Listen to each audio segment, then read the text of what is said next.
उतनी अच्छी से आप एग्ज़ाम भी कर पाएंगे, एग्ज़ाम भी आपका होगा। तो जीके खास करके अच्छे से पढ़िएगा, अच्छे से ध्यान लगा के और कंटिन्यू पढ़ते रहिएगा। बहुत बच्चे कहते हैं कि मेहनत तो बहुत करते हैं लेकिन सफलता नहीं मिलता।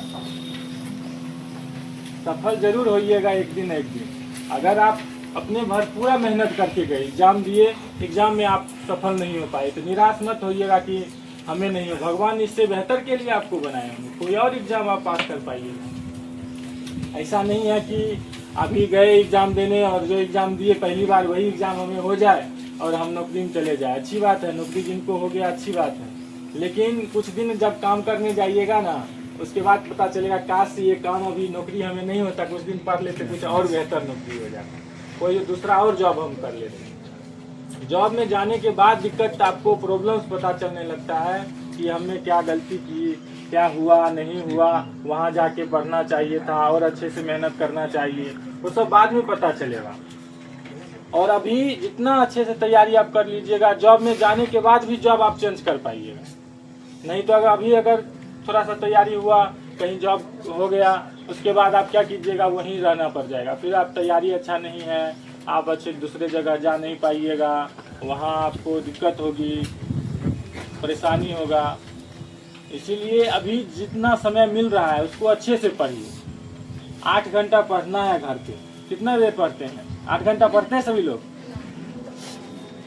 घर पे कितना देर पढ़ते हैं, ईमानदारी से बताइए। 18 घंटा? कितना देर पढ़ते हैं? 24 घंटे को 3 भाग में बांट दीजिए। 8 घंटा सोना है, 8 घंटा पढ़ना है और 8 घंटा जो मन है वो करिए। उसी में आप अच्छे जगह, लेकिन घर पे 8 घंटा कोई पढ़ ही नहीं पा रहे हैं। 8 घंटा घर पे पढ़ना है तभी कुछ हो पाएगा, ये बात सीधा समझ लीजिए। जो नहीं पढ़ पाते हैं उनको पढ़ना है, ये दिमाग में बैठा लीजिए कि हमें 8 घंटा घर पे पढ़ना है तो पढ़ना है, हर हाल में पढ़ना है, तभी कुछ होगा। नहीं तो यहाँ आके यहाँ से चले जाना, इससे कुछ नहीं होने वाला। यहाँ भी बहुत सारे बच्चे आए हैं और यहाँ से वापस भी जाते हैं, दूसरे जगह भी जा रहे हैं और बहुत हैं सफल भी हो रहे हैं और अच्छे अच्छे पद पे जा रहे हैं। तो यही है, दोनों में डिफरेंस क्या है, यही अंतर है।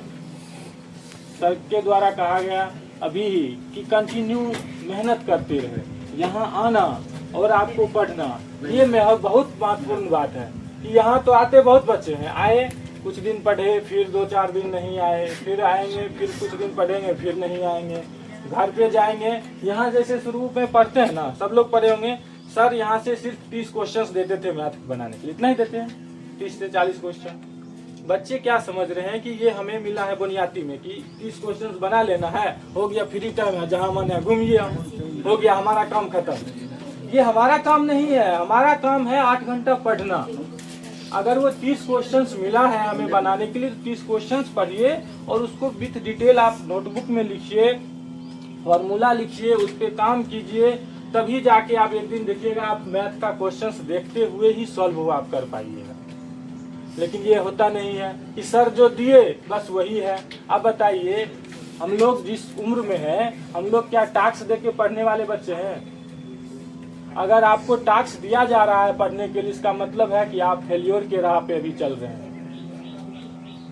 अभी तो हम लोगों को अपना होना चाहिए ना कि हमें क्या पढ़ना चाहिए, क्या कमी है, क्या हमें पढ़ना है, क्या छोड़ना है, क्या हम मेरी कमजोरी है, क्या मेरा स्ट्रॉन्ग पॉइंट है, उस पर हम काम करें, क्या वीक पे काम करें, तो खुद करना है। अगर इतने दिन पढ़ने के बाद 2 साल आप जब भी नए यहाँ आते हैं, हम भी कहते हैं ठीक है 2 साल तक आप टास्क दीजिए, पढ़ते हैं, पढ़िए, ठीक है, लेकिन उसके बाद आप अगर टास्क लेके बैठिएगा, टास्क ही पढ़ते रहिएगा कि आपको टास्क दिया जा रहा है। टास्क किसको दिया जा रहा है? कि वो बच्चे जो कहीं इस खूटे से बन के कहीं भाग ना जाए, उसको दिया जाता है कि आपको ये दिया गया बर्डन कि इसको आप पूरा करके ही आइए। जो नहीं पढ़ते हैं, सबको ये मन में है कि हम एक दिन सफल हों और होंगे, लेकिन वो 8 घंटा मेहनत घर पे करना है। ये चीज मान लीजिए कि 8 घंटा पढ़ना है, घर पे ही पढ़ना है, उसके बाद यहाँ वाला नहीं जरूरी है कि 3 घंटा यहाँ पढ़े, घर पे 2 घंटा पढ़े फिर हो गया। यहाँ जो भी किए ये पढ़ाई का माहौल है। 8 घंटा पढ़ना है और कम से कम 15 घंटे पढ़ाई के माहौल में रहना, ये सब हमारा पढ़ाई का माहौल में है। यहाँ आप आए, यहाँ देखे, सीखे, समझे और यहाँ एक दूसरे से सीखने के लिए आए। ये दोनों अगर बगल में एक जगह बेंच पे बैठे हैं तो इन दोनों की गुणों को ट्रांसफर करना। इन कोई मैथ में अच्छे हैं, कोई रीजनिंग अच्छे से जानते हैं, कोई साइंस अच्छे से जानते हैं, कोई जीके अच्छे से जानते हैं। तो क्या करना है कि एक दूसरे से संपर्क में है, एक दूसरे को एक दूसरे सिखाइए। यही है, यहाँ सीखना ही है एक दूसरे से। अगर सफल होना है तो सफलता का मूल मंत्र है, इस क्लब का ही मूल मंत्र है। यहाँ से जो भी बच्चे सफल हुए उसका एक ही कारण है, एक दूसरे को क्या करते हैं, सपोर्ट करते हैं। परस्पर सहयोग ही सफलता का मूल मंत्र है। अगर यहाँ सहयोग ना किया जाए एक दूसरे का तो ये क्लब का कोई अर्थ ही नहीं हुआ। कहीं जाके आप पढ़ लेते। यहाँ पढ़ने का अर्थ यही है कि एक दूसरे को सीखना और सिखाना। अगर आप अपने बगल वाले को सिखाते हैं, कुछ बगल वाले से आप सीख रहे हैं, तभी आप आगे बढ़ पाइएगा और आगे बढ़िएगा। देखिएगा हम लोग भी पढ़ते थे तो यही होता था, जीडी हुआ, सॉल्यूशन जो भी आप टेस्ट दिए उसका यहाँ पर जाकर डिटेल से समझाना, कैसे बनता है क्वेश्चन, कैसे सीखना है, तभी तो सीख पाइएगा। और जितना अच्छे से सीखिएगा उतना फायदा होगा। सीजीएल की तैयारी कर रहे हैं अभी लोग, और सीजीएल का जानते हैं ना, लाइफ ही बदल जाएगा, नौकरी ऐसा। अभी ऐसे ही हमारी बहन इसी बेंच पर हम भी बैठते थे, वो भी बैठती, सब लोग पढ़ते थे। अभी सब लोग वहाँ पर क्या है, ऑफिसर बन के घूम रहे हैं, अफसर बन के खुद घूम रहे हैं। ऐसा हो रहा है कि शादी भी अफसर से ही हो रहा है सबका। तो समझिए कैसा है। तो अभी एक समान लोग कोई सोचते नहीं थे कि ऐसा चीज भी हो सकता है हम लोग के जीवन में, वो चीज हो गया। वनडे एग्जाम की तैयारी करने वाले सब बच्चे ऐसे ऐसे पद पे पहुंचे जहां कोई सोच भी नहीं सकता था कि हम लोग को यहाँ पर पहुंच सकते थे। और ऐसे जगह पहुंच सकते हैं कि आप एक आईएएस लेवल तक के अफसर तक जा सकते हैं। कोई सपना अगर देखते होंगे कि हम ऐसा कर पाए तो वो वनडे एग्जाम से भी कर पा सकते हैं इस तरह से। तो ये आप ये समझिएगा कि एक तो एग्जाम आसान होता नहीं, चाहे कोई भी एग्जाम हो, और इस तरह का एग्जाम की कठिनाई किस लेवल की होगी, खुद समझिए और खुद एनालाइज करिए कि इस एग्जाम की कठिनाई किस लेवल की होगी, कैसा हम तैयारी कर पाए कि हम वहां पहुंच पाए। खुद से सोचिए, क्या हम 8 घंटा पढ़ते हैं, क्या सफिशिएंट है टाइम, इससे हम कर पाएंगे? क्या जो हम बुक पढ़ रहे हैं इससे क्या सफिशिएंट है, इससे हम प्राप्त कर सकते हैं? जो हम टेस्ट पेपर आज दे रहे हैं या कहीं भी लगा रहे हैं, क्या वो सही है, उससे हम एग्जाम निकाल सकते हैं? आप प्रीवियस देखिए, जो भी है हम लोग आते हैं, गाइड करते हैं, कैसा पेपर पीछे हुआ, उससे पीछे कैसे हुआ, आगे कैसे आने वाला है, इसकी तैयारी हमेशा अच्छे से करना है। अब बहुत बच्चे क्या होता है कि प्रीवियस देखे और प्रीवियस पे ही रुके रह जाते, उनको कभी प्रीवियस से आगे बढ़ने का मौका ही नहीं मिला। अब एग्जामिनर जब एग्जाम में क्वेश्चंस डाल दिया, उसके बाद आपके बुक में अपडेट किया जाएगा, उसके बाद आप बुक पढ़िएगा, इसका क्या मतलब है? तब तो आप ख्याल हो क्या है, तो बुक पढ़ने का। एग्जामिनर से एक कदम हमेशा आगे की सोच रखना है, तभी सफल होइएगा।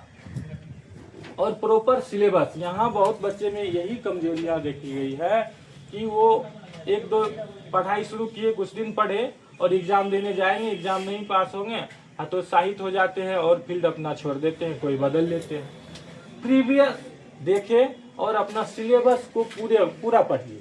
यहाँ सिलेबस आप कौन सा बुक पढ़ते हैं? लुसेंट पढ़ते हैं। लुसेंट क्या है, गाइड की तरह है, उसमें तो पूरा सिलेबस है नहीं, है तो शॉर्ट में है लिखा हुआ।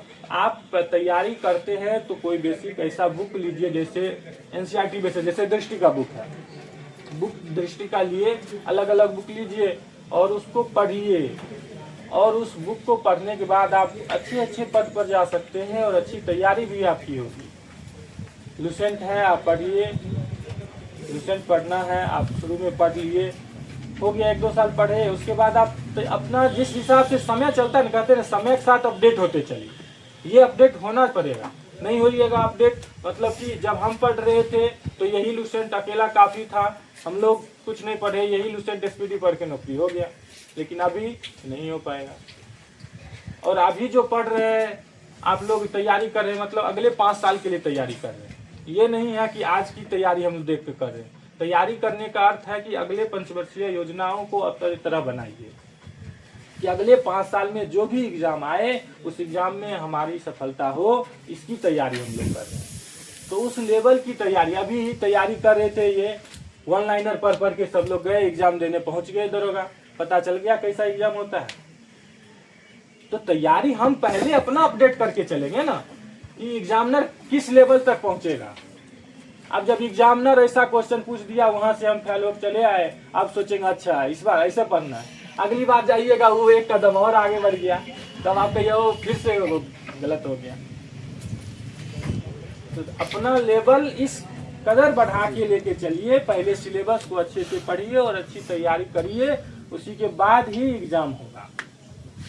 नहीं तो एग्जाम दीजिएगा, सफलता हासिल तो होनी नहीं है, फिर हतोत्साहित होइएगा, मन घबराएगा, फील्ड छोड़ दे, नहीं होने वाला है, ये नहीं होगा, वो नहीं होगा, ऐसे है वैसे है, अनेकों ख्याल आने लग जाएंगे। और अगर सही से आप सिलेबस पढ़ के जाइए, आप एग्जाम होगा। यकीन मानिए मैं भी यहीं पढ़ा, इसी बेंच पे पढ़ा, कुछ नहीं जानता था, लेकिन यहीं पढ़ के ऐसी तैयारी मेरा 2 साल में हुआ कि उसके बाद सिर्फ एक एग्जाम बिहार पुलिस में मैं पास नहीं हुआ, पहली बार 2018। उसके बाद जो भी एग्जाम दिया सभी एग्जाम पास।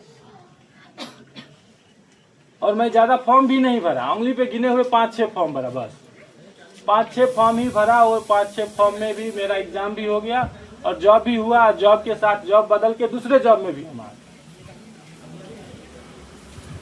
तो पहले सिलेबस को पढ़ना है कि सिलेबस में क्या है। पहले मैथ रीजनिंग तैयारी कीजिए, मैथ यहाँ सर पढ़ाते हैं, अगर 1 साल आप समय देते हैं सही से तो मैथ पक्का है, सर का पढ़ाया हुआ इस सब बेसिक लेवल से पढ़ाते हैं जिसके दिमाग में कुछ भी नहीं है। मतलब एक बच्चा जो होता है ना, वो भी सब कुछ समझेगा, इस तरह से पढ़ाया जाता है। यहाँ मोटो ही यही लक्ष्य ही रखा गया है कि एकदम बेसिक लेवल, नीट लेवल जो कुछ नहीं समझ पा रहे हैं उनको समझाना। ये मानते हैं सर भी, हम लोग भी मानते हैं कि लड़कियां हैं, मैथ्स नहीं समझ में आता है तो इस लेवल से पढ़ाया जाता है, नहीं समझ पाते। हमको लगता है सब समझते हैं, समझते हैं नहीं समझ रहे हैं। किसी की आवाज नहीं निकल रहा है कि समझ पा रहे हैं कि नहीं समझ पा रहे हैं, कुछ भी मतलब कि क्लियर नहीं हो रहा है कि नहीं समझ पा रहे हैं। कितने लोग हैं जो फॉर्मूला नोटबुक लिखते हैं मैथ का? कोई नहीं। कितने लोग हैं जो जीके का नोटबुक लिखते हैं? लिखते हैं? कौन लिखते हैं? अपना हैंड अप करिए। कितने लोग लिखते हैं हम भी देखें पीछे। कितने लोग लिखते हैं? कोई नहीं। ये सब क्या है? सफलता सिर्फ एक दिन की नहीं है कि आप एक दिन काम कर लिए आपके चरणों में आ जाएगी। ना आप मैथ का फॉर्मूला लिखिएगा, ना आप जीके का क्वेश्चन लिखिएगा, तो सफल कैसे हुई है बताइए? मतलब गलत रास्ते पे चल रहे हैं। फिर कहिएगा कि एग्जाम नहीं पास होता, हम बहुत मेहनत किए, ये किए वो किए, सफल नहीं हो पा रहे हैं।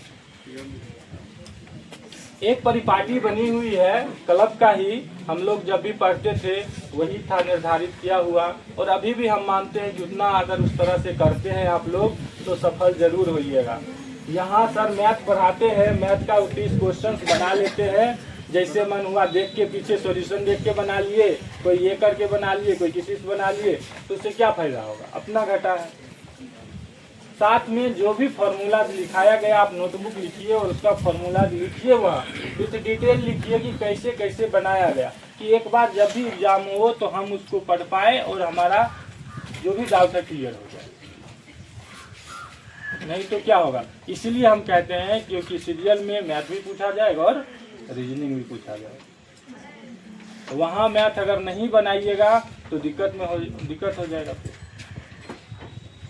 लड़कियों के लिए भी अच्छा चांसेस है कि यहाँ अभी आपके सामने सीजीएल जैसा एग्जाम है, और अगर मैथ रीजनिंग पर थोड़ा ध्यान दे दीजिएगा, रीजनिंग तो बना ही लेते, मैथ पे थोड़ा ध्यान दीजिए तो आसानी से आप बन सकते हैं। आप भी अफसर बिटिया कहलाइएगा।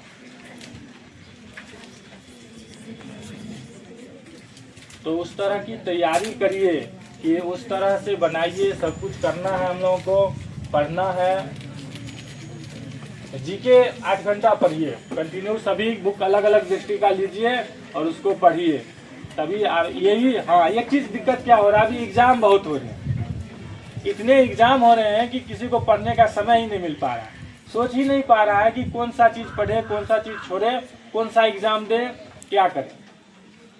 कभी रेलवे का 5 एग्जाम हो रहा है, तो स्टेट का हो रहा है, तो कभी कुछ हो रहा है। अभी एग्जाम ही इतना हो रहा है कि बच्चे कंफ्यूज हैं कि पढ़े क्या छोड़े क्या पढ़े।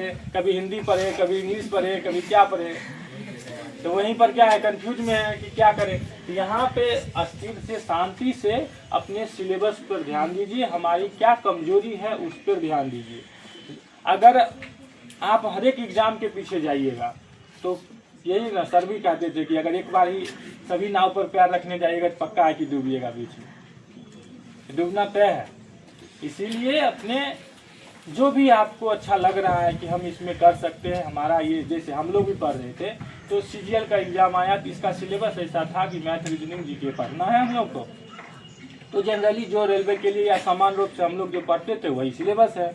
तो इसमें अपना जितना मेहनत कर सकते हैं सब लोग कीजिए, ये सेम चीज़ है।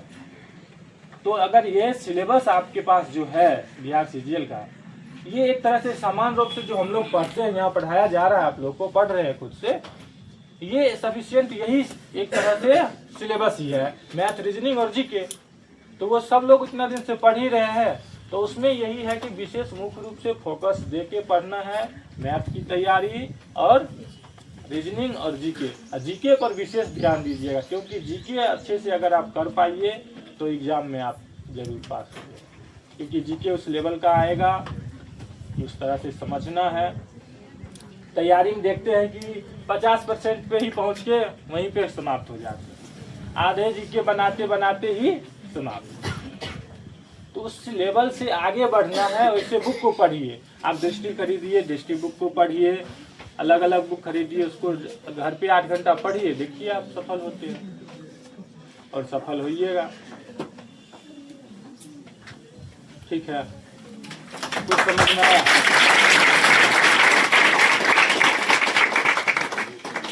कुछ समझ में आया? क्या करना है? कुछ नहीं समझ में। अगर ये मुंह से निकल रहा है कि पढ़ना है तो ये तो पहले से ही आप लोग जानते हैं कि पढ़ना है। कैसे पढ़ना और क्या पढ़ना, इसकी आपकी देखिए जो सिलेबस है, मैथ, रीजनिंग, जीके पढ़ना है ना, तो उस मैथ, रीजनिंग, जीके पर ध्यान दीजिए कि कौन सा चीज हमारा वीक है, जिसपे हमें समय देना है, पढ़ना है, तैयारी करना है। उस हिसाब से समय दीजिए, उसको पढ़िए और जितना हो